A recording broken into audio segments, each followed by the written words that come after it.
Qozanımның бүгін менә шундый мәле, шуып тишкән иңнәремнән мамык шәле. Саулармысыз, хөрмәтле тамашачыларыбыз, тапшыруны Марсель Галиевның бу шигъри юллары белән башлый әле. Ул табигатьнең дә, безнең дә кәефне яхшы икәнлеген тасвирлый. Исәнмесез, кадерле дуслар. Күз ачып йомганчы 12 гыйнварда килеп җиткән, татар юрап китерәдиләр. Шуңа күрә без яңа елга бары яхшы уйлар, изге ниятләр һәм зур максатлар белән кирик. Сезне манзара тапшыруның иҗат төркеме һәм алып барышлары Ләйсән Хөснуллина белән Айваз Садыров сәламли.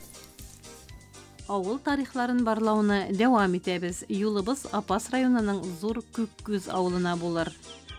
21 көн дәвам иткән тәмле булсын марафоны тәмам. Аның йомгаклау һәм күңелле очрашу мизгелләрендә безнең хәбәрчебез дә катнашты. Имбир, ягъни зәнҗәбил тамырының файдалы үзенчәлекләре турында Сихәт сәхифәсендә. Үзебезнең дә аш кайнату системасында гадәти тормышка кайтарырга вакыт җитте Ләйсән. Килешәм, Айваз. Майонезлы салатлар, пилмән, казүрдәкләр бу көннәрдә пешермәгән һәм ашамаган әйберләр калмады кебек. Күпләр инде диета турында да уйлагана башлагандыр. Шуңа бүген җиңелчәрәк ризык тәкъдим итәргә булдык. Резидә Хөсәйновадан кишер салаты рецептын язып алсагыз була. Исәнмесез, хөрмәтле тамашачылар. Бүген инде без сезнең белән бик җиңел генә bir salat yasab alırız. Onun için bizge alma, kişir, limon, estirken şiklevege hem bol kirek bulaşak. Bismillahirrahmanirrahim. İşimizni indi kişirden başlayız. Kişirini yuvup şulay kabığını çistarttım. Kişirini şunday uğuş aşağı uğam.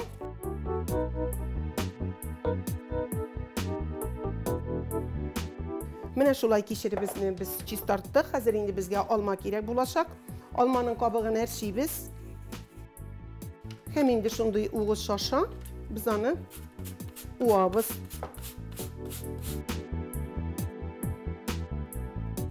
Öyle kişir uğatırgan uğuştan usağız da yarı. Mınday uğuşığız bulmasa bir de aptırap kalmağız. Bizge limonun suğu bir şey kaşığı kerek bula.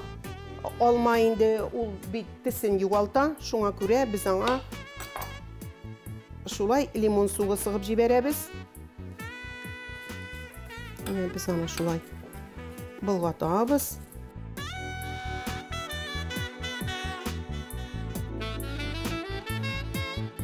Bu salatka limonun kabığını olup salabız. Ağ ilişin salmışağına, mine bu sarı ilişin yine salabız. Onun bütün vitaminleri mine şulay limonun kabığında deyip eyteler. Hem indi en temli ilişi tembir ettirganı onun mine şu sarısında.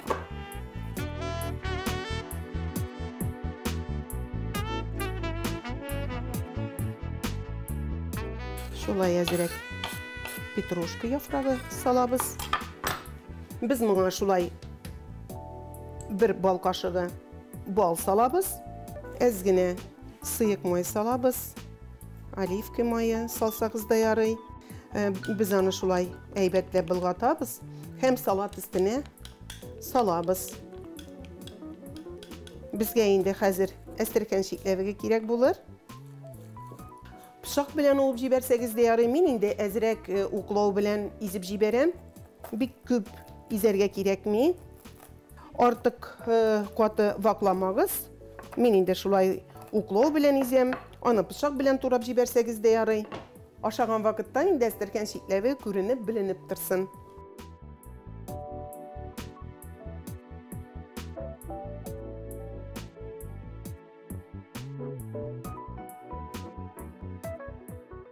Her kişinin soğutkuşunda alma var, kişir var. Şuna göre bu salatını, vitaminli salatını hazırlayacağız.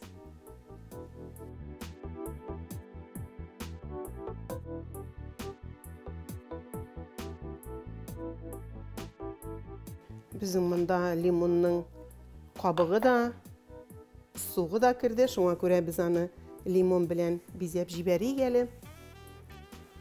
Mine hürmeli tamaşaçılarım, vitaminlarga bay bulgan salatımız hazır buldu. Aşlarınız temli bulsun. Şunday temli riziklar hazırlayıp tuğanlarınızı, yakınlarınızı silarga Xuday nasip etsin.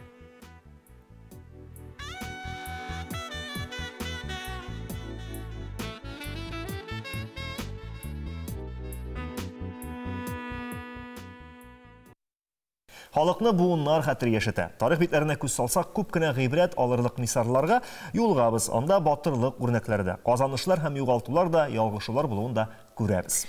Баксаң, бүгенге кыенлыклар да яңалык түгел. Алар белән ерак бабаларыбыз да очрашканнар икән дип уйлыйсың. Безгә гасырлар дәвамында туплана килгән тәҗрибәдән файдалану, сабак алу комачауламас инде. Туган аларыбызның тарихын барлауны дәвам итик. Бүген Апас районының Зур Күккүз авылына юл алырбыз.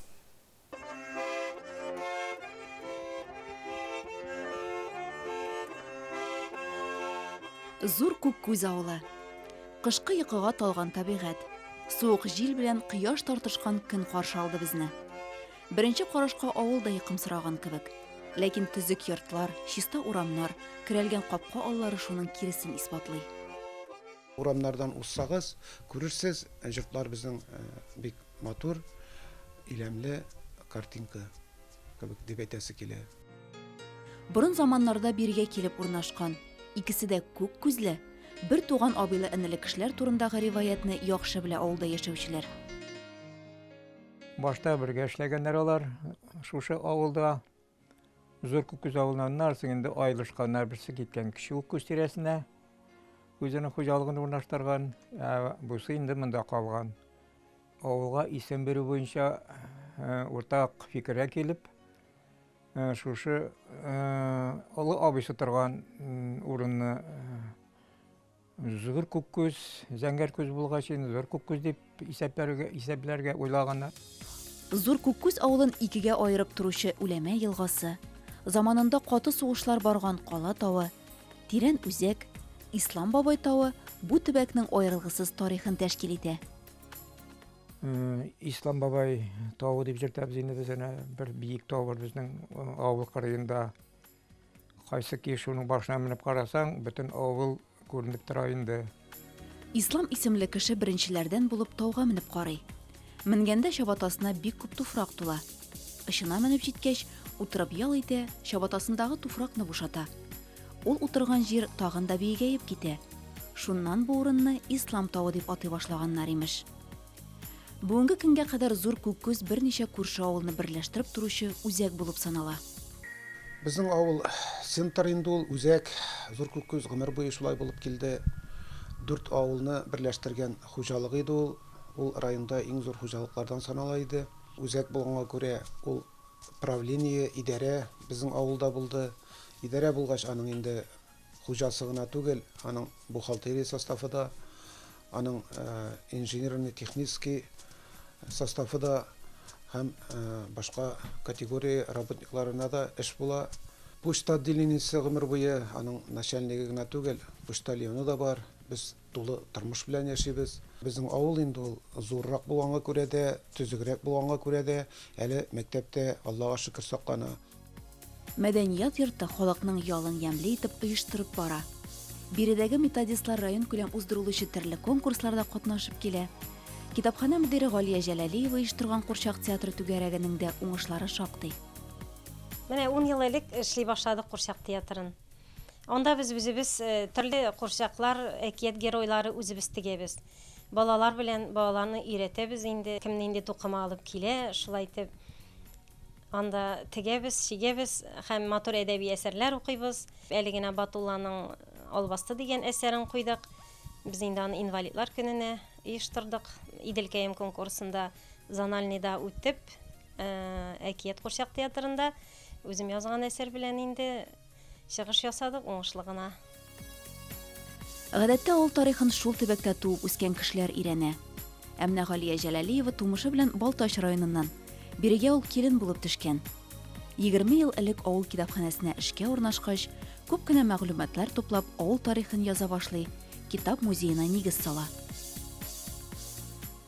Китапханәнең музеенда инде борынгы китаплар анда урын алган. Анда инде безнең дәреслекләр, Коръән аятләре, фронттан килгән хатларыбыз бар. Инде аларга, теге балаларга инде тагын да аңлашылырлык булсын дип, мин таштан, балчыктан һәм инде кайын тузларыннан элек шулай язганнар бит. Шунда китаплар ясап куйдым, төргәк китаплар ясадым инде. Китапханәнең инде үткәне булырга тиеш дип уйлыйм. Йокыга талган табигать һәм кышкы авыл. үткәне дә, киләчәге дә бер-берсенә бәйле. Тарихка һәр кемнең өлеше керә. Киләчәк буын нинди вакыйгалар шаһиты булыр? Барысын да вакыт күрсәтер. Теләшедә кышкы каникул көннәре спорт чараларына бик бай булган. Әйтик, 4 гыйнварда Батыр спорт комплексында балалар өчен футбол ярышлары үткәрелсә, 5 гыйнварда Юнус Быз сараенда ир-егетләр командалары арасында Теләче мэры призына хоккей ярышлары уза. 6 гыйнварда Дулкын yüзү бассейнында балалар да, өлкәннәр дә бер-берсе белән ярыша суда yüзәчәк. Шулай да кышкы каникул көннәрендә узган ярышларның иң мавыктыргычы 8 гыйнварда Батыр спорт комплексында узган абсолют реаль сугыш буенча үткәрелгән Татарстан Республикасы беренчелеге һәм чемпионаты булгандыр. Марат Кыддусов, Зөлфия Ибрахимова, Алия Сәлимҗанова әзерләгән видеоязмаларны карап үтик. Абсолют реаль сугыш төренең тарихы республикада дистә еллар белән исәпләнә. Быел республика беренчелеге һәм чемпионаты Теләче районында тәүге тапкыр узды. Район өчен ул иң яшь спорт төрләренең берсе. 2010 елда өстәмә белем педагогы тренер Юрий Равдин бу юнәлешне башлап җибәрә. 2021 елдан өстәмә белем педагогы Виктория Белоусова аны яңадан торгыза. Хәзер район мәдәният йорты спорт залында Виктория Евгеньевна җитәкчелегендә әлеге сугыш төрә белән 6 яшьтән 17 яшькәчә булган 40 укучы бала шөгыльләнә. 8 гыйнвар көнне узган ярышларда малайлар һәм кызлар барлыгы 51 үлчәү авырлыгында көч сынаштылар. Алар арасында Казанның Идел буе Совет районнары, Түбән Кама, Чаллы, Яшелүзән шәһәрләре, Питрәч, Лаеш, Теләче районнары, Дасаф, Леки 116 командалары вәкилләре көч сынашты. Ярышларны ачу тантанасында яшь сугышчыларны Теләче муниципаль район башлыгы Нәҗип Хәҗипов, ярышларның баш хакимдары Россия танкистлары берлеге әгъзасы запастагы подполковник Артур Даутов, ярышларның мәртәбәле кунагы республикабызның кул сугышы төрләре буенча атказанган тренеры Равил Хәбибрахманов сәламләде. Теләче муниципаль районы башлыгы Нәҗип Хәҗиповка яшь буынны ватанпәрвәрлек рухында тәрбияләүдә лаеклы өлеш керткәннәре һәм ярышларны үткәрүдә зур теләктәшлек күрсәткәннәре өчен Татарстан Республикасы Абсолют реаль сугыш федерациясенең рәхмәт хаты тапшырылды. Җиңүчеләр призлы урыннарга лаек булганнар медальләр, мактау грамоталары һәм истәлек бүләкләренә ия булдылар. Командалар беренчелегендә пьедесталның иң югары баскычына Леки 116 командасы вәкилләре күтәрелде. Халык сынамышларына тукталыр вакыт җитте. Әгәрдә гыйнвар салкын икән, июнь коры булачак һәм гөмбә көзгә кадәр үсмәячәк икән. Шушы көннәрне әлбәттә инде бик суык булды. Мин хәтта 5 минутка урамга чыгып кергәнем, сакалларым бәсенеп катты. Алга таба өметләр зурдан, әйдәгез синоптиклар фаразын тыңлыйк.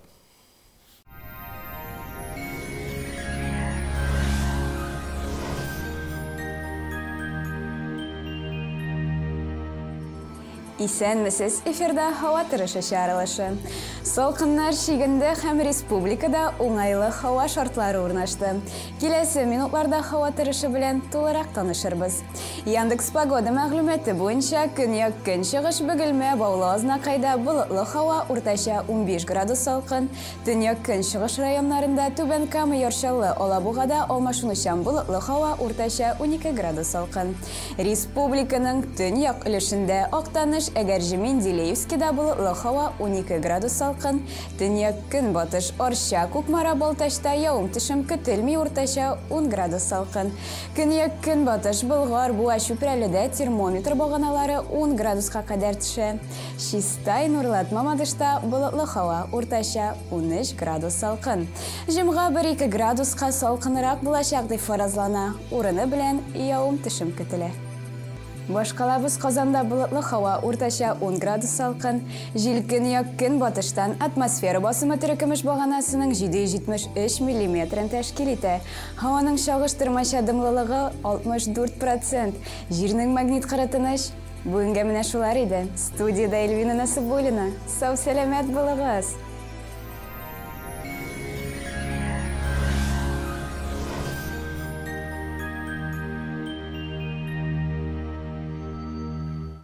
Белгәнебезчә, бу көннәрдә бик салкын, шуңа күрә кышның матурлыгын бары тик экраннар аша гына күзәтик. Авылмы бу, шәһәрме, нәрсә генә дисәң дә, суык булса да, табигатьнең, һава торышының иң рәхәт күңелле чагы.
12 гыйнвар Россия Федерациясы прокуратурасы көне без аны гаделлек өчен көрәшүчеләр бәйрәме дип тә атар идек.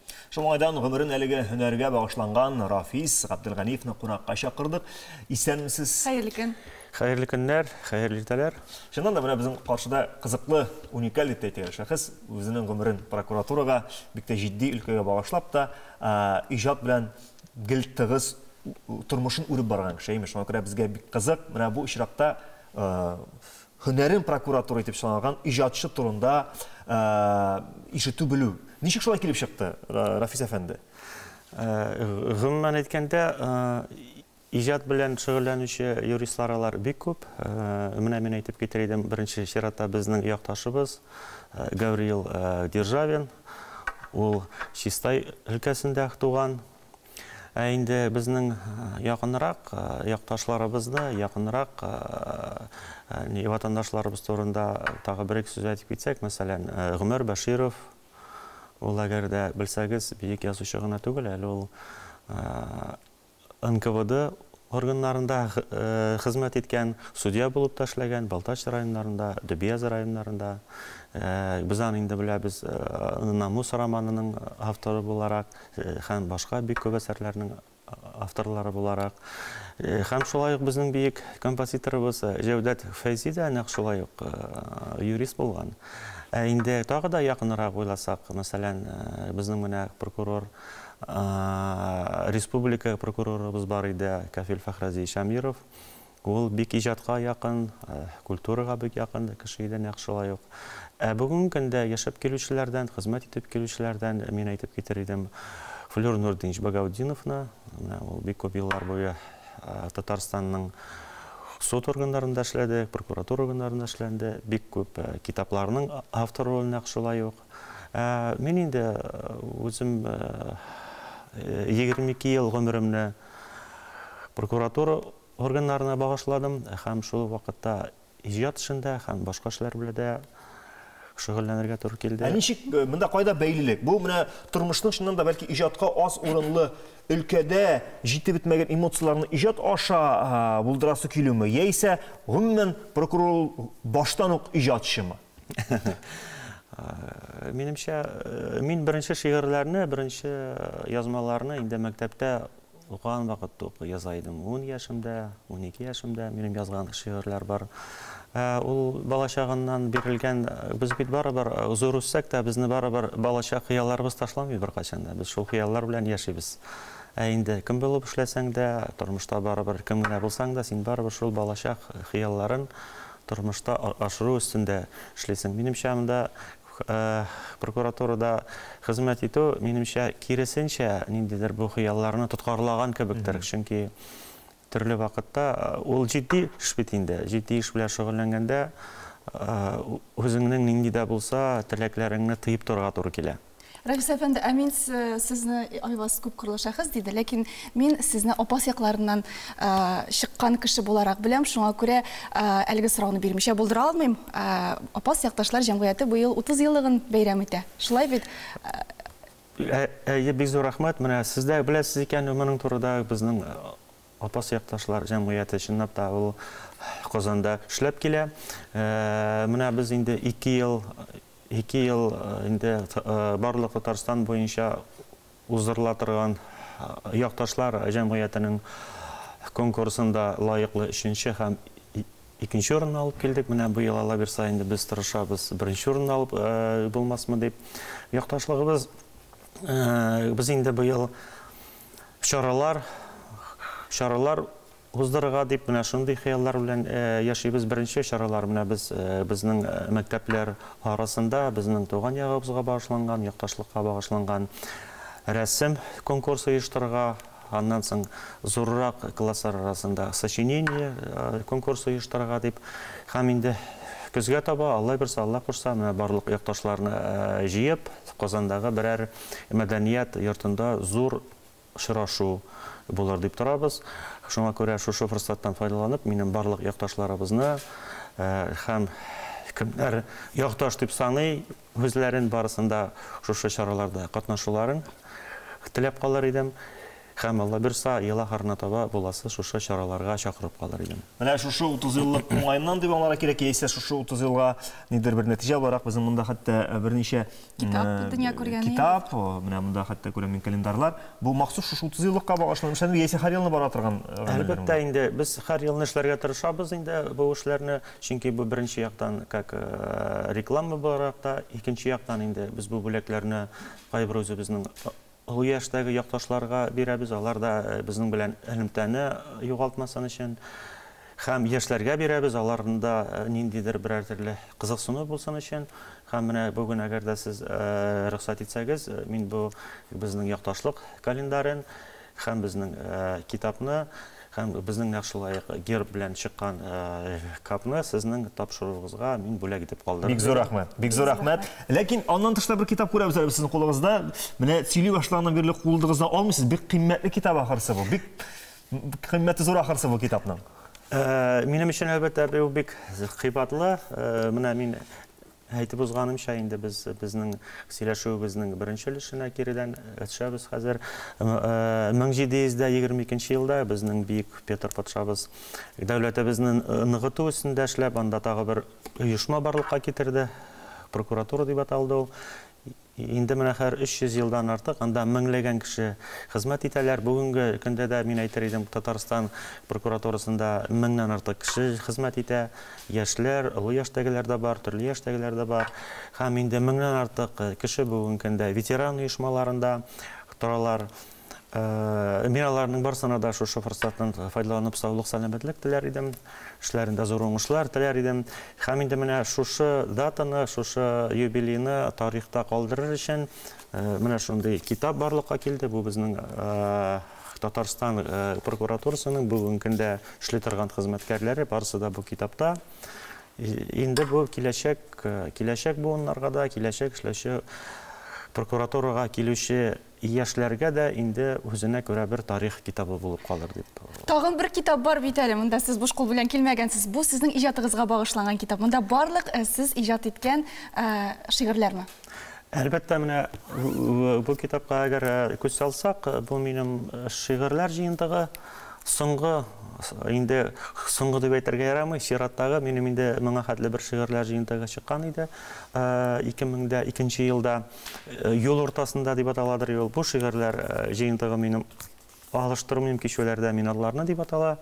Монда әлбәттә минем шигырьләр генә һәм китапның бер өлешендә тарихи материаллар да бар. Миңа кагылган, безнең семьябызга, балаларыбызга, безнең нәселебезгә кагылган тарихи мәгълүматлар да бар.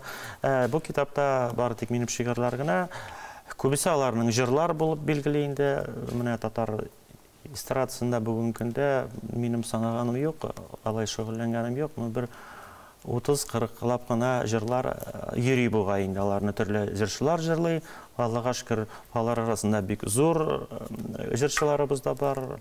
Зөһрә апа Шарифуллиналар да, Салават Фатхетдиновлар да бар, Фердинат Саляховлар да. Бәширә Насырова, без дә әлеге җырны сезнең сүзләрегезгә, сезнең киегезгә иҗат ителгән җырны ишетербез. Рафис әфәнде, бик зур рәхмәт сезгә. Һөнәри бәйрәмегез белән чын күңелдән тәбрик итәбез. Бик зур рәхмәт сезгә чакырганыгыз өчен. Эшләрегездә сезгә зур уңышлар телим. İcat oңышлары языгыз, сөйіндірігіз тамашашыларны. Шынын да мен Рафис әфәнден әлі тағын ешін хөрмәт еттім, чөнки ул Высоцкий кебек тормыш турында нәкъ бик фәлсәфи итеп тәкъдим итә була белә татар телендә. Мондый уникаль жанрда иҗат итүчеләр менә калса барыр аз. Шуңа күрә уңышлар Рафис әфәнде. Һәм без әлеге минутларда көе дә, сүзләре дә Рафис Габделганиевка булган Салкын исемле җыр белән дәвам итәрбез. Аны Бәширә Насырова башкарыр.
Сас сырнай, сыбызғы, тапшур, игили, кыл-кылақ бу сирәгі шырый тұрған сүзләр Түрки халыкларының бұрынғы ойын құралларын аңлата.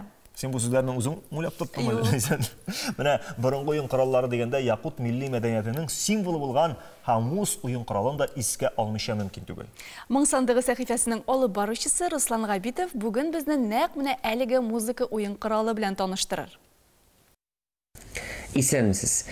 Біз бүгін түрки тілі булган Якут халқының хамус исемле ойын құралы белән танышып китербез. Гомумән, хамус ойын құралы безнең татарның кубыз ойын құралы белән төрдәш. Һәм бу ойын құралында күп кенә түрки телле халыклар уйный. Гомумән, Россиядә күчмә халыклар, элек-электән килгән халыклар. Шулай ук дөньяда күп кенә халык шушы ойын құралында уйный. Хамус иң борынгы музыка ойын құраллары рәтенә керә. Biz bilәбез, иң борынгы ойын коралларының берсе ул барабан. Менә барабан палеолит чорыннан калган булса, кубызда, хамузда уйныйлар инде 5000 елдан артык. Никадәр борынгы музыка ойын коралы. Һәм якутлар өчен хамуз исемле ойын коралы ул гади ойын коралы гына түгел, ул үзенә керә шундый сакраль, илаһи көчкә ия музыка ойын коралы. Чөнки элек-электән үк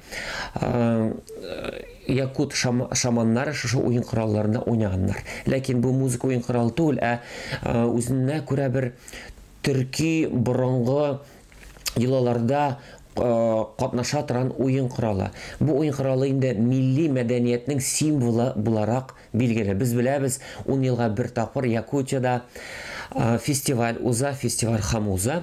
Инде бу елны ул беренче тагын бер узды. Инде тагын әйтергә кирәк, элек-электән билгеле 3 төрле хамуслар. Беренче төре сөяктән ясалынган булса, икенче төре мәсәлән ясалына агачтан. Бүгенге көндә бу ойын коралын ясыйлар металлдан, төрле тимердән, төрле металлардан ясыйлар.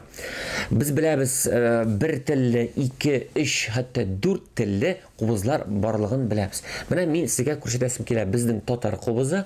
Татар кубызы Якут хамузы белән тиңдәш, охшаш. Менә карагыз әле. Хамусның аның бар менә шундый тоякка охшаган төп өлеше һәм аның 2 яңаклары бар. 2 яңак ортасында бар тел. Шушы телне тарткач, тел тирбәлә һәм тавыш барлыкка килә. Күрәсезме? Тавыш хәзер барлыкка килми. Тавыш килсен өчен анда бу ойын коралын без тешкә тигереп, ирем белән тотып торабыз һәм тешне бераз ачабыз. Менә шушы тел артка алга йөрсен өчен. Эчкә тышка дөресрәге. Инде тавышның югарылыгын без килибез артикуляция ярдәмендә, тел ярдәмендә. Инде хәзер сүздән музыка күчик, бездә кунакта бүген махсус кунаклар, алар Ирак, Якутиядан килгән музыкантлар, алар үзләренең традициясын саклап килүче һәм дә инде традиция яңа алымнар кертүче музыкантлар. Ул да булса Арчына һәм Нарьяна. Димәк, алар безгә искиткеч матур табигать тавышларын тасвирлап күрсәтерләр. Әйтәгез әле, без дә тыңлап хозурланыйк.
Ничек сезгә музыкантларның уйнауы ошадымы? Шуннан да күзне йомгач, күз алдына килә табигать, төрле кошлар, хайваннар, тавышлары. Әле бит әле бу кубызның тавыш чыгару юнәлеше бер төрле генә. Бу кубыз тавышында төрле космик тавышлар чыгарга була. Бу уен коралы ярдәмендә төрле заманча ритмнар уйнарга була. Булар турында инде башка сәхифәләрдә без сөйләшербез. Ә бүгенгә сәхифә ахырына якынлашты. Киләсе очрашуларга кадәр исән сау булыгыз. Урамда шундый салкын, мондый көннәрдә иң яхшысы әлбәттә инде кайнар мунча ташы янында утыру. Хәзер дә Айва студияда кайнар булачак. Беләбез, чөнки без бик акыллы булдык бу очракта, мунча ташын үзен студияга чакырдык. Бездә кунакта Татарстанның халык артисты Гамил Асхадулла. Хәерле көн, исәнмесез, Гамил абый? Исәнмесез, кызлар, җегетләр, исәнмесез, хөрмәтле тамашачылар. Без мунча ташы турында бераз соңрак сөйләшербез. Әлегә сездән ишетәсе килгән беренче фикерләр әлбәттә инде менә гөрләп узган премьера хакында, Алмаш телесериалы хакында. Сез гомумән сериалларга чыннан да инде шушы жанрны яраттыгыз, сезне дә яраттылар режиссерлар. Менә бу кинофильм турында ниндирәк фикердә торасыз, үзегезнең ролегез турында бәлки сөйләп узсагыз иде. Ну, татар сериаллар турында мин уңай фикердә, чөнки алар бит әле бик күп түгел, Нурания ханым төшерәдер, менә тагы өстәмә күп сериаллар чыга башлады бит инде 40-ар, 30-ар, 20-шәр дип әйтәм. Татар Санта-Барбарасы дип әйтик. Санта-Барбаралары. Чынлап та менә мин инде һәрвакыт бер фикер әйтәм. Спорт караганда да име, мәсәлән, ике читил клубы уйнаганда карыйсың, аларның мастерлыгына сокланасың. Әкә менә авылда име, ике урам хоккей уйнаганны караганыгыз бармы? Аннан да рәхәте юк. Кычкырасың, "Васил, давай бер тиглей, бер." Менә шуның кебек үзебезнең сериал, татар сериалы бар, якын. Ана карагыз, Алмаш сериалында нинди матур табигать күрсәтәләр, нинди матур авыл кешеләре дә. Алмаш сериалында миңа тәкъдим иттеләр менә шу Илдус ролен. Мин дә авыл кешесе, нәкъ үземне уйнадым инде мин. Бөтен күреп үскән шушы фермада эшләүче булып уйнадым. Ансын инде үзем бәя бирә алмыйм. Аны тамашачылар биргәндер инде. Төрле фикерләр ишетелде, ләкин күп кеше кызык булды, рәхәт булды. Карадык, бәйрәмне тулландырдык дип тә әйттеләр. Һәр җирдә үзенең җитешсезлекләре булырга мөмкин. Аны төзәтеп була бит. Тәнкыйть сүзен әйтәләрме соң сезне бит инде менә хәт фильмны күргәннән соң, караганнан соң килеп, менә булай дөрес түгел бит ул дип. Дөрес түгел дигәнне мин алар белән килешә алмыйм. Аларның авылында шулай, монда булай. Мин үземнең күңелдә генә бер әйбер калды, чөнки без күрсәттек идеал авыл турында. Ләкин бөтен җирдә идеал авыл түгел. Шунда утырган, караган кеше ул андый фермаларны күргәне дә юк. Аның авылында бөтен ферма булмаска мөмкин. Гәрләнеп утырадыр әле. Гәрләнеп утырга да мөмкин. Булай буламыни соң инде. Бар микән исең ул дип. Шуңа күрә булмаган авылда да салдырга кирәк шундый фермалар. Тамашачыларга әйтәс килә, киноны караганда ул бит әдәби жанр. Кино икән аңлап карагыз. Аңлап карагыз. Бу бит әдәби жанр. Кемдер уйлап чыгарган, язган, уланы сезгә кызык булсын, син әйтмешә нәфис, күңелне рәхәтлек булсын дип язган. Алайса без тормыш белән китереп куяларда менә безнең авылда алай түгел, безнең авылда алай түгел. Бу артист шулай уйный, бу артист булай уйный. Идеал артист та юк, идеал берәйбер дә юк, булай карасаң. Ләкин аңа омтылу бар. Кемдер әйтик, шулай уйлап утырган, "Ны язгаладылар инде, менә бу начар уйный, бу әйбәт уйный." Андай бер булырга тиеш. Шулай булмаса, безразличие дип әйтәм урысча, битарафлык. Битарафлык булса кызык булмас. Шуңа күрә Алмаш булды. Бер хәл булды. Әле алга таба да матур сериаллар булсын. Өмет бармы? Тагын катнашу өмет түгел, хәтта менә әле сез армадыгызмы шушы кино тормышындагы, аның үз авыр яклары да бар бит әле. Авыр яклары. Юк, миңа җитәр инде. Юк, икенче ел инде җәй күргән юк. Шуңа күрә миңа шу юк. Миңа гына түгел, анда катнашкан менә бөтен артистларга, чөнки без белеп эшлибез, бу халыкка кирәк. Халыкка кирәк, яшьләргә кирәк, тәрбияләргә кирәк. кімдер көрмей қалған сериалларын көріп қалсын бұл дүнияда.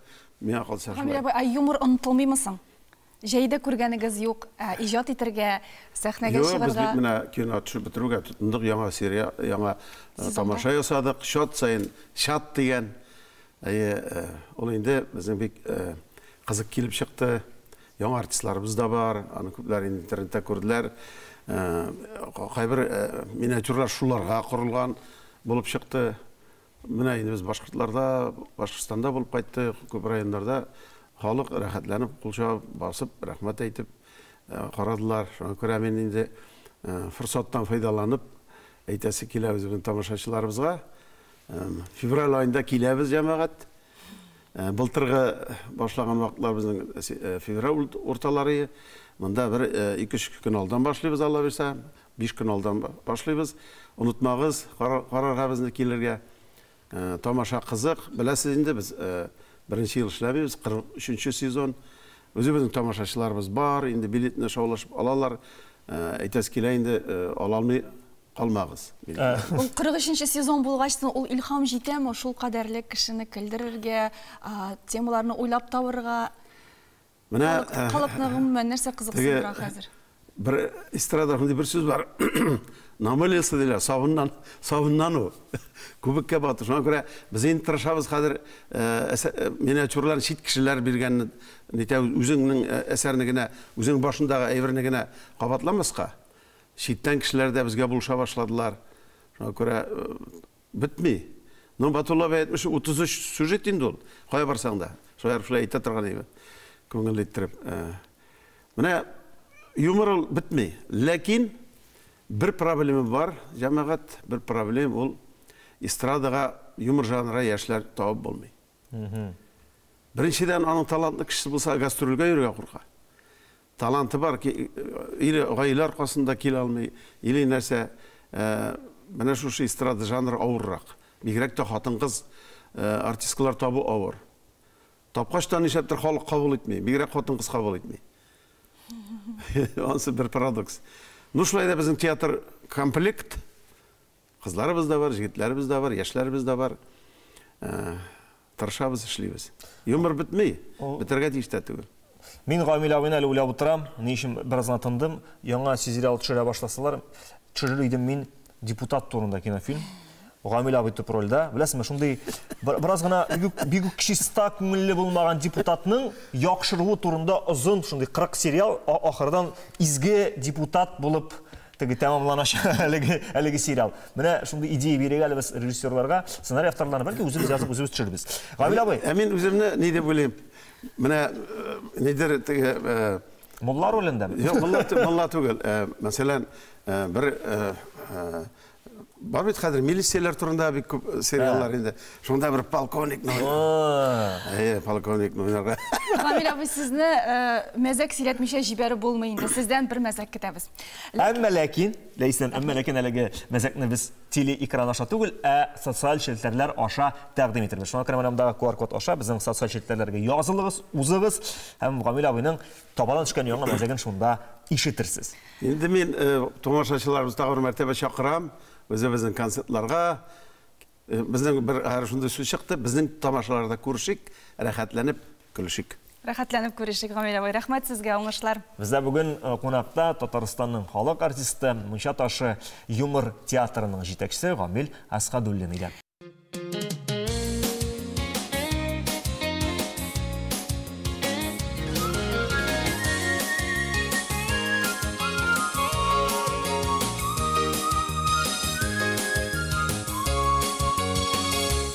Сауларым сіз қадірлі дуслар, милләттәшләр, туғаннар, күршілер, яқшы кішілер деп әйтем әлі. Ниһаят түшкі ашқа қадар йоқы тойдыру, күні-түні кино, телевизор қараулар артта қалды. Яңа кішілер, яңа идеялар топлап, жең сызғанып ішлей башлағанға да 4 күн болып кеткен. Кімдір әлі хаман бәйрәм тәсирінен арына алмайдыр. Кімдердір бұл ұзақ еллар бәлки ялықтырғандыр да. Нешекіне болмасын, біз сізге оңышлы ішкінер тілейбіз. Манзара тапшыруының 2-ші іш сағатын башлайбыз. 21 күн дәвам еткен тәмлі болсын марафоны тәмам.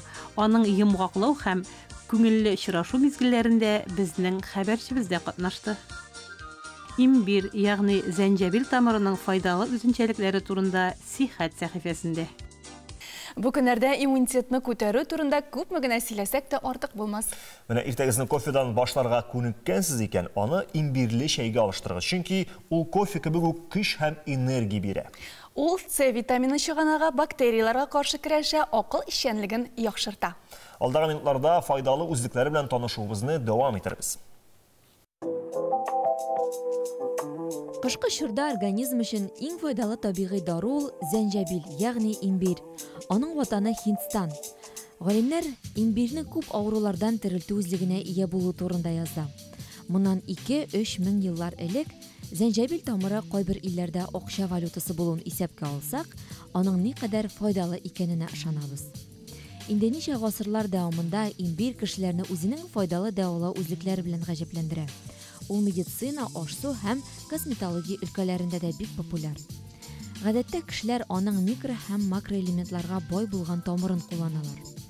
Бар кешегә дә билгеле булган әлеге үсемлек салкын тиеп авырган вакытта алыштыргысыз булышы. Вирус чорында имбир тамырын даими куллану, аннан төнәтмәләр ясап эчү яхшы нәтиҗә бирә. Әлеге шифалы үсемлекнең составы да уникаль. Анда тимер, фосфор, калий, кальций, эфир майлары, А, С һәм Б витаминнары тупланган. Имбирне табигый антибиотик дип йөртәләр.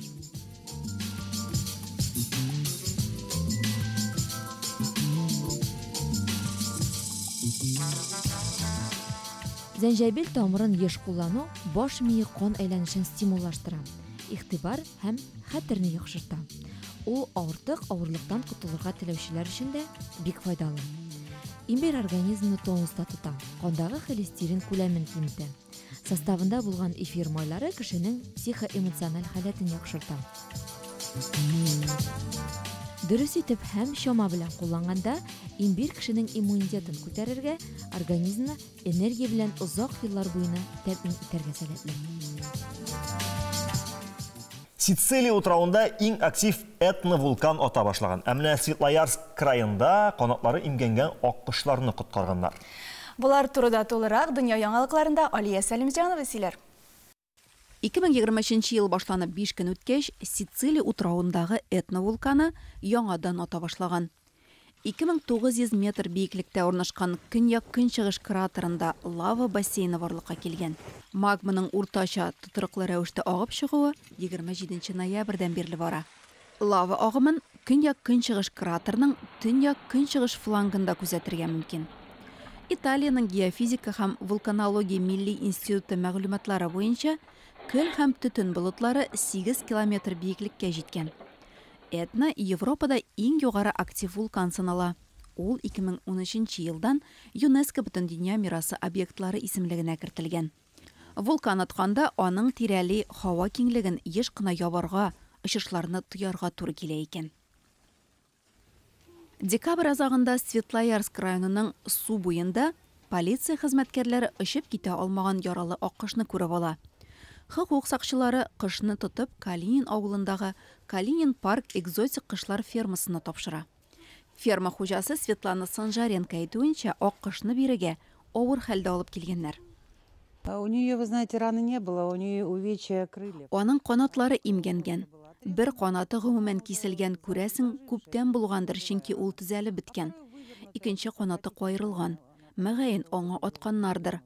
Аяныш тәҗрибә алуы аркасында без аңа көчле дигән кушамат бирдек. Хәзер кышның хәле уртача, яңа урынга ул ияләшкән, ашавы да киләнгән. Бертөклеләргә караганда кабакны яратып ашый икән. Фермада бу аккошка парда табылган. Яз көннәренә кышлар гаиләсендә үрчем көтәләр. Каты җәрәхәтләре аркасында көчле, башка оча алмаячак. 20 ел дәвамында Яңа гасыр телерадио компаниясе үсә һәм ныгый, тамашачыларны һәм тыңлаучыларны кызыклы проектлар, яңа жанрдагы тапшырулар белән куандырып тора. Бу еллар республика тормышында нинди вакыйгалар белән истә калган икән? Алдагы сәхифәдә бергәләп күзәтик. 20 ел Яңа гасыр телеканалы эфирда. 20 ел без Татарстан тормышындагы барлык вакыйгаларны яктыртып барабыз. 2010 елда Ярчаллыда ашыгыч медицина ярдәме хастаханәсенең операция блогында төзекләндерүдән соң беренче авырулар кабул ителде. 2014 елның 12 гыйнварында Булгарның Ак мәчетендә беренче тапкыр Мәүлид Нәбигә багышланган бәйрәм тантанасы булып узды. 5 елдан соң Казанда керлинг буенча әүвәлге ачык ярышлар булып үтте.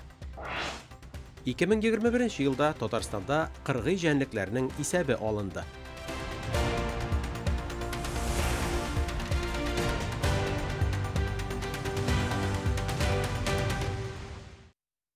Ул илдә кендә барган бер генә вакыйганы да игътибарсыз калдырмый. Аның һәр әйбергә карата үз фикере бар. Журналист нинди булырга тиеш дигән сорауга без нәкъ тә шушы иптәшне, шушы шәхесне төртеп күрсәтә алабыз. Ул Татар информның татар редакциясе баш мөхәррире Рәмис Латыпов. Һәм ул бездә кунакта. Иртәгә 13 гыйнвар Россия матбугаты көне 1703 елның шушы көнендә Петр I указы белән Ведомости газетасының беренче саны дөнья күргән. Менә шул нисбәттән үзем бирегә чакырдык та без. Хәерле көн, исәнмесез? Бигрәк зорладыгыз инде сез. Рәмис, зорланышча да мөмкин түгелдер, чөнки беренчедән синең эшләгән гамәлләрең, эшең журналистикага зур өлеш кертә дип саныйм. Икенчедән зур тәҗрибә. Менә шушы тәҗрибә ничә елга сузылды? Мин 98 елда эшли башладым. Үзем беренче мәкаләләр минем Татарстан яшьләрендә әле эшли башлаганчы ук. Аннан соң мин эфир телеканалында эшләдем. Город тапшыруында, адымнар тапшыруында инде һәм республика тапшыруында аналитик материаллар эшләдем инде. Һәм аннан соң Татарстан журналында да мин эшләп алдым. Ирек мәйданы газетасына яздым. Һәм ТНВда Семди тапшыруында мин озак еллар эшләдем. 2005 елдан 2016 елга кадәр. Һәм менә 2016 елдан Татар информның татар редакциясендә Интертат сайтында, вакыйгалары газетасында баш мөхәррир. Телевидениедә мин башлыча икътисади криминал темасына эшләдем һәм коррупция темасына. Теге чабып йөргән журналист елларының күпчелеге менә минем шушы темалар эшләп узды.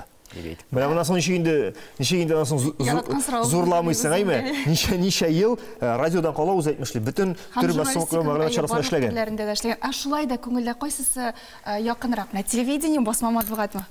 Мин берсендә теге алай төшереп тә, күтәреп тә әйтә алмыйм. Миңа барысы да бик якын, чөнки мин мәсәлән телевидениедә эшләгән вакытта да газеталарга яза идем. Һәр берсенең теге үз укучысы һәм һәр берсенең үз тәме.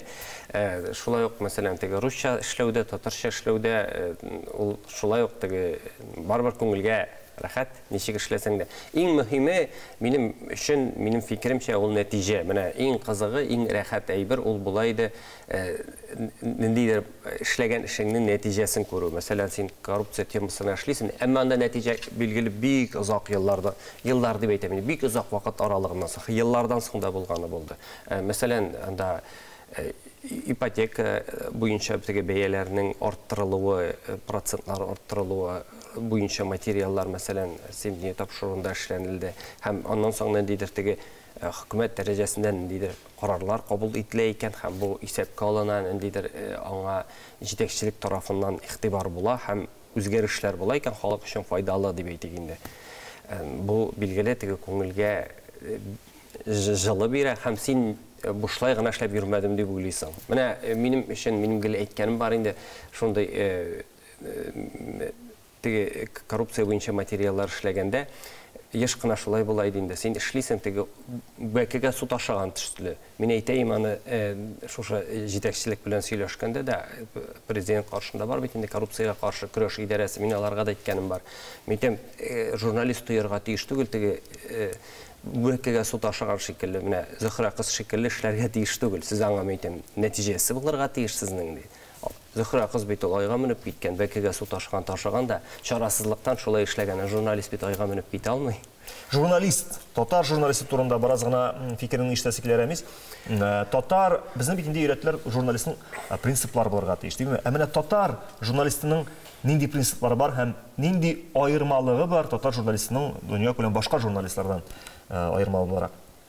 Минем фикеремчә, журналистның төп теге бурычы, әгәр дә без теге журналистиканы 4нче хакимият дип саныйбыз икән, шушы 4нче хакимият буласы килә икән журналистиканың, һәм аның теге бер мескен җаниясе булмасы килми икән, ул беренчедән батыр булырга тиеш, һәм үз сүзен кыю итеп әйтә алырга тиеш, һәм безне шулай өйрәттеләр инде, журналистика ул һәр вакытта да хакимияткә оппозициядә булырга тиеш дип. Оппозициядә нинди мәгънәдә ул хакимиятнең җитәкчелекнең хаталарын күрсәтеп, гаделлеккә омтылырга тиеш. Гаделлек өчен көрәшергә тиеш. Нинди генә очракта булса да ул гаделлек өчен көрәшергә тиеш. Татар журналистикасына тагын бер шундый бер функция өстәлә. Без бит инде әйтәбез, мәдәниятне, без гореф-гадәтләрне сакларга тиеш дип югары трибуналардан да әйтелә, һәм ул дөрестән дә шулай. Шушы очракта мин әйтер идем, татар матбугаты да сакланырга тиеш. Матбугат дигәндә мин телевидение, радио барысында күз алдында тотып әйтәм, мәгълүмат чаралары, татар журналистикасын күз алдында тотып әйтәм. Чөнки халыкны саклауның, мәсәлән, халыкның төп күрсәткече ул тел. Гореф-гадәтләр, мәдәният ул барыбер минем фикеремчә ул телдән кала, аннан соң күрсәтелгән әйбер. Мәсәлән, без беләбез бит инде шундый халыклар бар, аларның үзләренең җырлары да бар, гореф-гадәтләре дә бар, телләре юк. Әмма аларны барыбер менә теге билгеле бер ул милләт итеп кабул итмиләр. Мәсәлән, Латин Америкасында мәсәлән, испан телле, аларның үз культуралары да бар, әмма алар испан телле. Алар үзләренең югалтканнар телләрен. Шуңа күрә татар журналистикасына шундый бер зур бурыч йөкләнә һәм ул шушы функцияны үтәде хәзерге вакытта. Ул телне саклау. Менә тыңлап торам да Рәмис, нимә Рәмис? Радио синең менә бу зур тәҗрибәң арасында радио булмау бик зур югалту кебек. Шуңа күрә сиңа мондый сөйләм сәләтең белән радио дигән өлкәне дә сынап эшләп карарга кирәк безгә хәзер. Радиода булса ниндирәк тапшыру алып барыр идегез? Ниндирәк темага багышланган? Радиода минем өчен мин теге аналитик тапшырулар тыңларга яратам үзем. Һәм хәзерге вакытта кеше ни дәрәҗәдә радио тыңлыйдыр, мин ансын теге әйтә алмыйм. Аналитик тапшырулар кирәк дип саныйм мин үзем. Халыкка менә бүгенге вазгыять турында теге чәйнәп бирә торган дигән шикелле аңлатып бирә торган халыкка һәм ниндидер бер теге фикер аралашу мәйданы булырга тиеш. Һәм бу шулай ук теге журналистиканың ниндидер дәрәҗәсен дә күтәрер иде дип уйлыйм. Һәм кешеләрне танытыр иде. Чөнки теләсә кайсы матбугат чарасы ул шәхесләр, минем фикеремчә, шәхесләр күтәрелмәсә, ул матбугат чарасы үзе дә теге күтәрелә алмый, минем фикеремчә. Соңгы сорау, алайса. Менә үзең дә әйттең, күпме тыңланалдыр хәзер радиода әйме, без традицион массакүләм мәгълүмат чараларын хәзер телгә алганбыз икән. Нинди тенденция дип уйлыйсың татарда? Менә хәзер шул ук басма матбугат, электрон матбугат, бу очракта әле басма мәгълүматның киләчәге бармы, электрон мәгълүматның сыйфаты бармы? Шул хакта да бер 3 җөмлә мөмкин булса. Хәзер заманалар бик авырайды. Басма матбугат өчен дә, мәсәлән, бәяләр, типография бәяләре искиткеч артты һәм законнар бик нык кырысланды. Моны журналистикада эшләгән кешеләр үзләре белә. Нинди генә шартларда да безнең татар журналистикасы ул эшләгән, кая гына барсан да, мәсәлән, кайсы гына төбәккә барсан да, безнең кешеләр әйтәләр, татар телевидениесен яңа гасырны без карыйбыз дип әйтәләр. Ул шушы милләтне саклау функциясын үти. Шуңа өстә безнең журналистлар үзләренең дәрәҗәләрен арттыру өчен, арттыру максатында үзләре дә тырышып эшләсеннәр иде, күбрәк эшләсеннәр иде. Һәм мин тагын теләр идем, менә без кеше кадере турында соңгы вакытларда күп сөйлибез инде, безнең җырчыларыбыз мәсәлән зарлана инде, атказанган исемнәре, башка исемнәр вакытында бирелми дип. Мин әйтергә теләр идем, безнең журналистикага шундый мәсәлән игътибар бармы? Безнең еллар буена эшләгән кешеләребезне тиешенчә бәяләү бармы? Билгеле, монда ул хакимияткә теге чиста журналистика турында гына әйтәбез икән инде, ул журналистлар шундый юлны үзләре саклаганнар, әмма бит мәсәлән балалар матбугатында эшләүчеләр бар, безнең мәдәният темасына язучыларыбыз бар, телне саклау юнәлешендә эшләүчеләр. Минем теләгем шул, журналистикага да менә мөнәсәбәт үзгәрсен иде. Журналистлар үзгәрер дә үзгәртергә тиеш, әмма журналистиканда журналистларны да бәяләү үзгәрсен иде. Аларның хезмәтләрен тиешенчә бәяләсеннәр иде. Барлык теләкләрегезгә тормышка ашсын иде бәйрәм белән сезне. Бәйрәм белән барлык журналистларны бәйрәм белән сезне. Бик зур рәхмәт сезгә килгәнегез өчен, уңышлар телибез сезгә. Рәхмәт. Хөрмәтле кунагыбыз белән саубулашабыз һәм тапшыруыбызны дәвам итәбез. Узган тапшыруларыбызда Ульяновск өлкәсендәге балалар бакчаларына этнокомпонент кертү башлангычы турында сөйләгән идек. Авылларда башланган әлеге уңай тәҗрибә хәзер шәһәрдәге бакчаларга да барып җитте. Анда сабыйларга милли бәйрәмнәр уздыру, әкиятләр уку, ике телдә өстәл уеннары оештыру белән бергә телне өйрәнү өчен дә бик күп кенә мөмкинлекләр бар. Өлкәнең Иске Кулатка эшчеләр бистәсендәге бакчаларда да халкыбызның милли бәйрәмнәре, йолаларына кагылышлы чаралар һәр даим уздырылып килә. Безнең хәбәрчебез Сәләмәс Сафин бистәнең Гөлчәчәк балалар бакчасында узган каз өмәсе бәйрәмен карап кайтты. Менә сезгә казлар, яли кызларым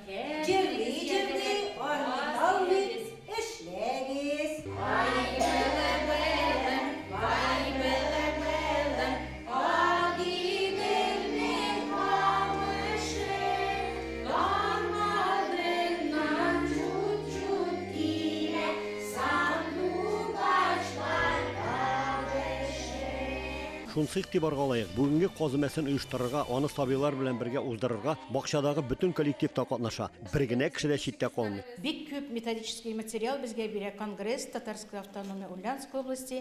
Алар безгә бирәләр методическая литература, художественная литература. Даже кассеталарга, дискларга тике, касларыннан без алабыз үзебезгә для работы материал. Шул казан биргән материалларга без үзебезнең җирле материалларны үстибез дә үзебезгә карата сценарийлар ясап эшлибез.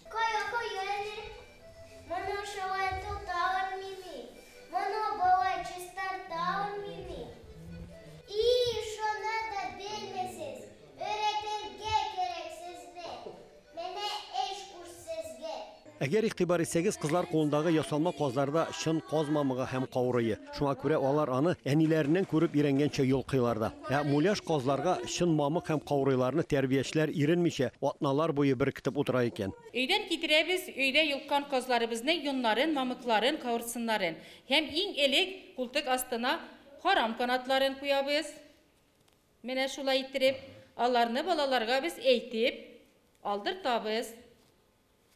Аннары соң инде калган йомшак мамыкларын куеп чыгабыз. Тәрбиячеләр балаларга каз ялкып, бәйрәм ясау белән генә шикләнми. Алар каз канатыннан таба майлагыч ясарга да өйрәтәләр. Бабасы Корали, менә дигән куймак майлагычлар була. Әле беләсез инде кызларым, каз канатыннан куймак майлагычлар да ясап була. Менә сез менә шушы бәйрәмне истән генә уздырмагансыз, төбенә төшеп, өйрәнеп, аны нык итеп өйрәнеп уздыргансыз. Беренчедән үзегезнең хәтерегезне ягырткан булсагыз, икенчедән балаларның күңеленә салгансыз. Мен эшемнән уйлап утырдым. Менә каз ялкыганда хәрәм юннары бар. Аны без беләбез, менә балалар да белделәр. Бүген балалар бакчасында узган каз өмәсе проектын коллектив Ак Калфак оешмасы белән берлектә тормышка ашырган. Бу безнең проект күптәннән бара инде. Без диге аднада 20 садикта үткәргәйек, татар мәдәнияте көнен. Каз өмәсен күргәнебез бар. Менә бу районның үзенең бер үзенчәлеге бар. Бу еланы караганда менә үзенчәлекләргә без тоже игътибар иттек. Иске Кулатканың Гөлчәчәк балалар бакчасында сабыйларга ялыктыргыч озын әкиятләр уку, төрле өстәл уеннары оештыру белән генә шикләнмиләр. Төрле милли бәйрәмнәр үткәреп киләбез. Нәүрүз бәйрәме, Сабантуй, Сөмбелә, Карга буткасы, каз өмәсе, шул бәйрәмнәрне һәммәсендә уздырабыз. Мен уйлыйм инде, что горев гадәтләрне, телне, динне саклар өчен балаларга яшьли, кичкенәдән үк өйрәтеп үстерергә кирәк. Өлкәнең татар милли мәдәни автономиясе быел бакча мөдирләре һәм тәрбиячеләре өчен татарның милли бәйрәмнәрен оештыру буенча биредә семинар киңәшмәдә уздырырга ниятли. Кышның яртысы узды, кыяш чыккан сайын кәеф күтәрелә, язны якынайтырга чәчәкләр генә җитми. Чәчәкләр турында хыялланырга иртәрәк ләйсән. Хыяллана белсәң, идеяларга бай булсаң, ясалма чәчәкләрдән дә бик матур композициялар ясарга була. Кәефне күтәреп кенә калмыйча, теләсәң инде интерьерны да җанландырып җибәрә алар. Үзләре ясалма булса да. Хуҗабикәләр нишләргә ярата дип сорасагыз, җавап табуга кыен түгел. Әлбәттә, әйләнә тирәләрен чәчәк белән бизәргә. Төп игътибар яшәгән урынга бирелә. Шын чәчәкләр белән беррәттән ясалма чәчәкләр дә бүгенге көндә бик популяр. Чөнки алар тере чәчәкләрдән әллә ни аерылмый, тәрбияләү ягыннан күпкә җиңелрәк. Алардан затлы, матур композициялар ясап интерьерны бизилер. Әгәр дә сезнең интерьерны үзгәртү теләге туса, сез аны ясалма чәчәкләр ярдәмендә дә эшли алачаксыз. Аны матур вазаларга куеп, ясалма чәчәкләрне эшләргә мөмкин булачак. Шулай ук агачлар кебек иттереп ясарга мөмкин. Ә инде әгәр дә сезнең улы үй икән, ул очракта улы вазалар белән ясалма чәчәкләр куярга мөмкин булачак. Шулай ук кичкенә генә шүлмәкләр белән кую бик матур. Ясалма чәчәкләрне хәзер тукымадан, пластиктан һәм шулай ук фоамираннан ясыйлар. Никадәр сыйфатлырак ясалган булса, шул кадәр чын барлыкка якынрак күренә һәм бәясе ягыннан да кыйммәтрәк булачак. Шуңа күрә ясалма чәчәктән композиция аласыз икән, акчагызны жәлләмәгез. Аны тәрбияләү күп вакытыгызны алмый, фәкать тузанын сөртергә генә кирәк. Мондый матурлык бик узак вакыт өйегезне бизәп, сезгә күтәренке кәеф бүләк итеп торачак. Интернет шилтәре аша популярлашуның ысуллары бик күп. Шуларның берсе нинди дә булса марафонда катнашыр исән. Алар аркылы үзеңне генә түгел, милләтеңнең, гореф-гадәтләреңнең аш-суларын да дөньяга танытырга була. Барыбызга да яхшы таныш аш-су остасы Резидә Хөсәйнов да нәкъ тә менә шулай эшли. Инде 5нче тапкыр тәмле булсын марафонын уздыра. Быел да марафонда катнашучылар 3 атна буе гаиләләрен эш-пешмак, бәлеш, бәрәмәч, гүбәдия кебек милли ризыклар белән сөендерде. Ни өчен минем хатын катнашмаган икән дип борчылып куйдым. Марафонда катнашучылар һәм җиңүчеләр белән безнең иҗат группасы да танышып кайтты. Быел марафонны 5нче тапкыр үткәрдек ди, барыбызга да таныш булган. Һәр бер йортка елмаеп киреп, экраннар аша «Әссәламу алейкум, хөрмәтле тамашачыларым» дип эндәшүче Татарстанның атказанган халыкка хезмәт күрсәтү хезмәткәре аш-су устасы марафонны оештыручы Резидә Хөсәйнова. Быелгы марафоныбызны без бирем белән бирдек.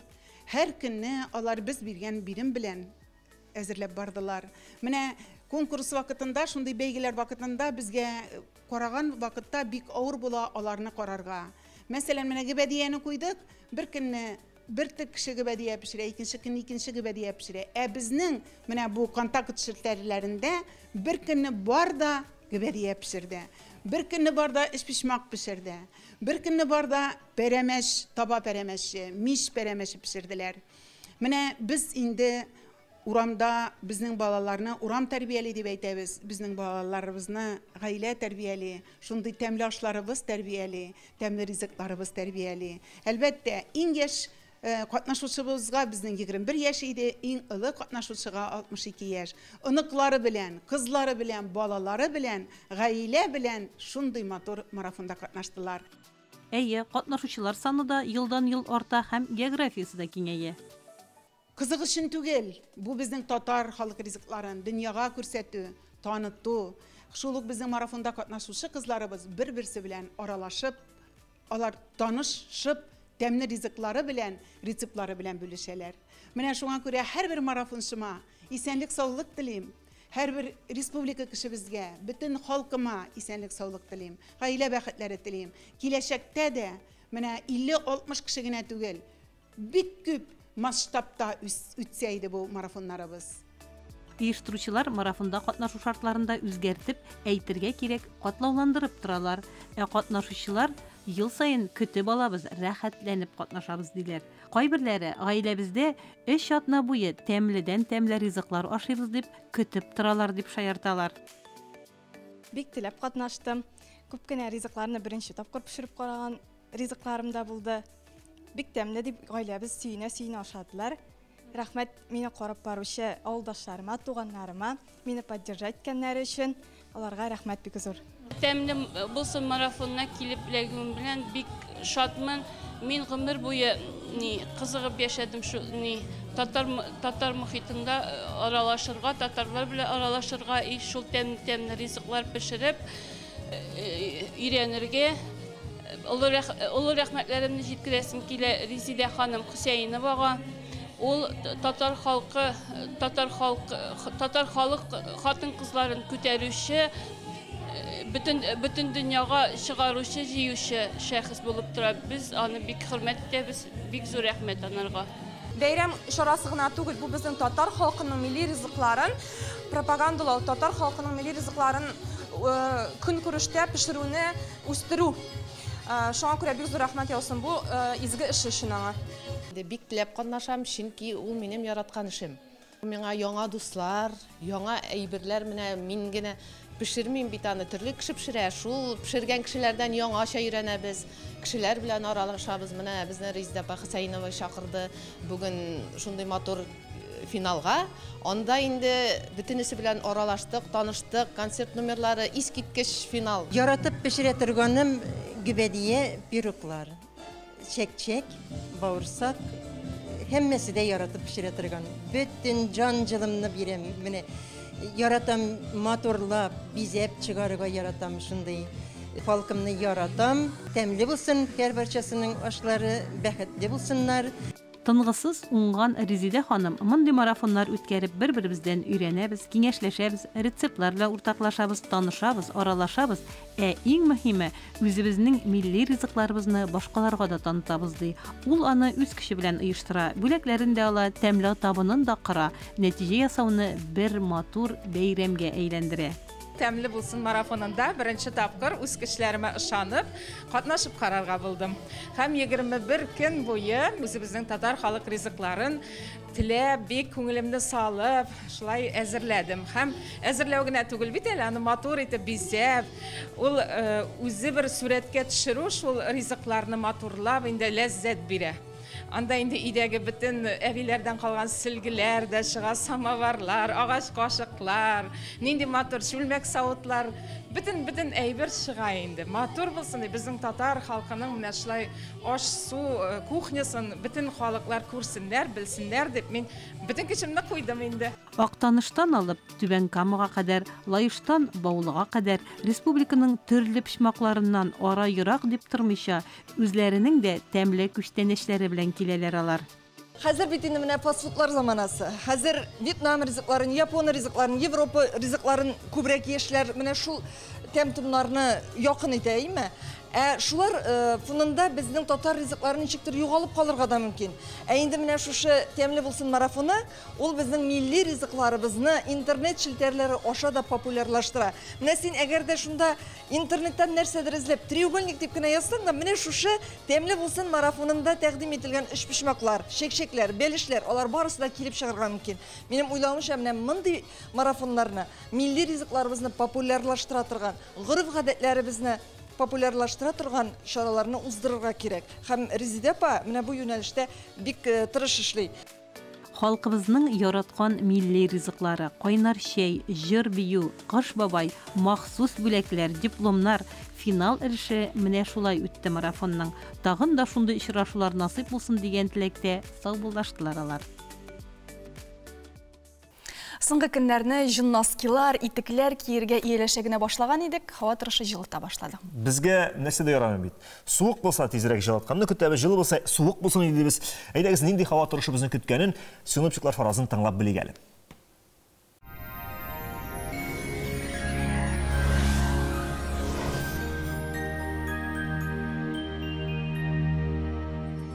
Исәнмесез, эфирда һава торышы чыгарылышы. Салкыннар шигендә һәм республикада уңайлы һава шартлары урнашты. Киләсе минутларда һава торышы белән тулырак танышырбыз. Яндекс погода мәгълүматы буенча көньяк көнчыгыш Бөгелмә, Баулы Азнакайда болытлы һава уртача 15 градус салкын, төньяк көнчыгыш районнарында Түбән Кама, Ярчаллы, Алабугада алмашынучан болытлы һава уртача 12 градус салкын. Республиканың төньяк өлешендә Актаныш, Әгәрҗемин, Дилеевскида болытлы һава 12 градус салкын, төньяк көнбатыш Арча, Кукмара, Балтачта явым-төшем көтелми уртача 10 градус салкын. Көньяк көнбатыш Болгар, Буа, Чүпрәледә термометр баганалары 10 градуска кадәр төшә. Чистай, Нурлат, Мамадышта болытлы һава уртача 13 градус салкын. Җомга 1-2 градуска салкынрак булачак дип фаразлана. Урыны белән явым-төшем көтелә. Башкалабыз Казанда болытлы һава уртача 10 градус салкын, җил көньяк көнбатыштан атмосфера басымы төркемеш баганасының 773 мм тәшкил итә. Һаваның чагыштырмача дымлылыгы 64%, җирнең магнит кырытыныш Бүгінгі менә шулар иде. Студияда Эльвина Насыбуллина. Сау сәләмәт булыгыз.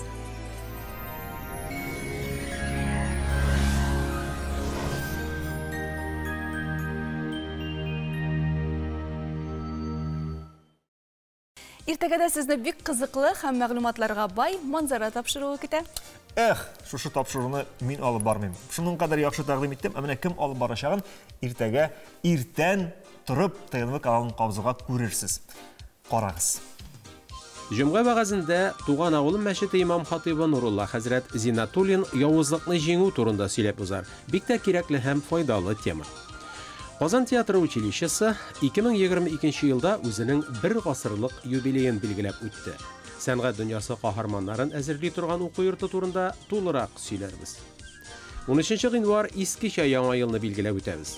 Шуның белән көндәлек гадәти эш башланып китәр, тормыш үз эзенә кайтыр.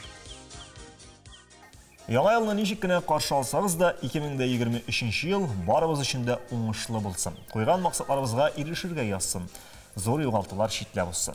Манзара тапшыру ахырына якынлашты. Кышкы суыклар кебек табигать сынауларында, тормышның борчу мәшәкатьләрендә сабырлык белән узыйк. Сезнең белән 2 сәгать дәвамында тапшыруның иҗат төркеме һәм алып баручылары Ләйсән Хөснуллина белән Айваз Садыр булды. Без сезгә уңышлы, имин көннәр теләп калабыз.